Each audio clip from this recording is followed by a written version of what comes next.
Okay, the Warbird, we're going to go over where everything is. Don't mind, it's a little dusty now.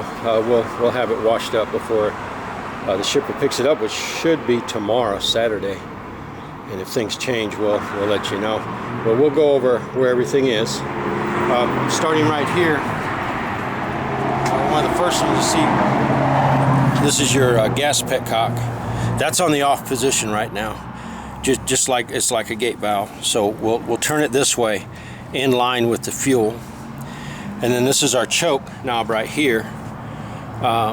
It's in the 50s this morning. So I mean, you can pull it manually up to there. If you want a little more, it'll travel a little more. Just want to bump it a notch there. Now the key is over here,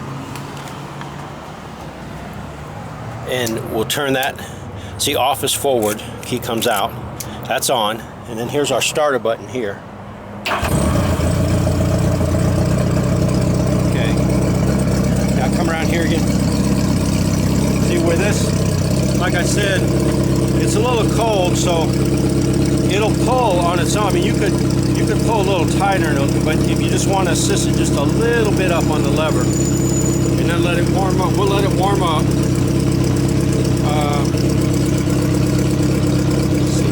While it's running, we can go over the turn signals and all that stuff. Here's your turn signal here. That's the left. See that? Back here. Okay. Go right. It's there. There. Okay. Stay there. We'll do high-low beam. It's high-low beam. And that was all on this same switch. That was your high-low beam, left, right, high-low beam, and here's your horn.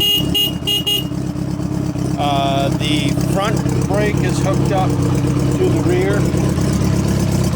So you got that, and your back as well. You got that. Let me see.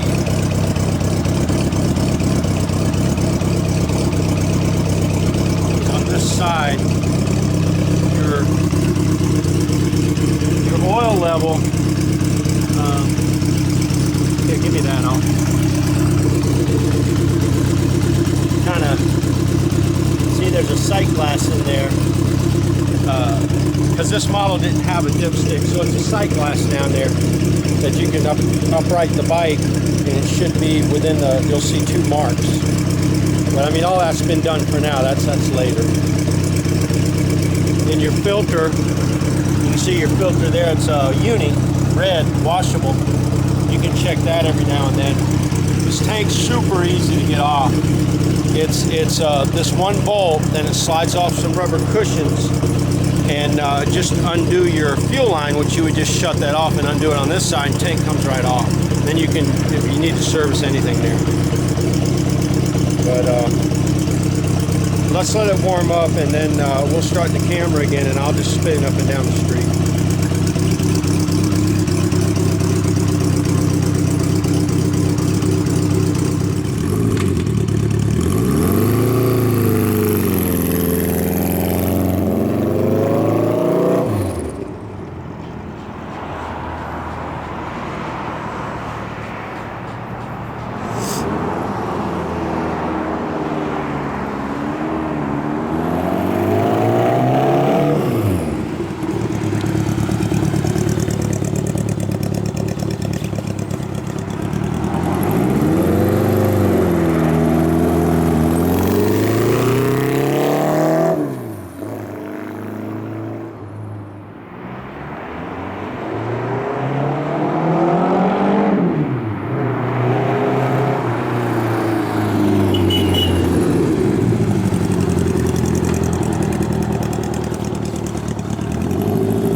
I say, it's pretty much, it's been serviced, good to go. Just those little things when you start up, stuff like that, it should be fine.